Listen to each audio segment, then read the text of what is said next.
dia Ele vai aparecer. É assim que o Senhor vai chegar.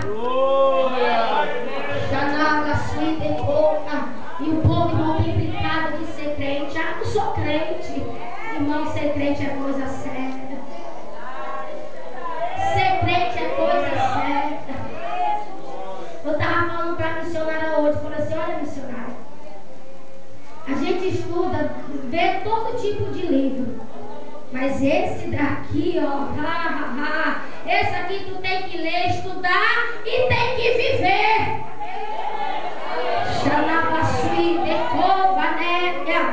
Eu não quero te dizer não, que ser crente é fácil, não. É difícil. É difícil. Vem prova, mas o Senhor dá vitória.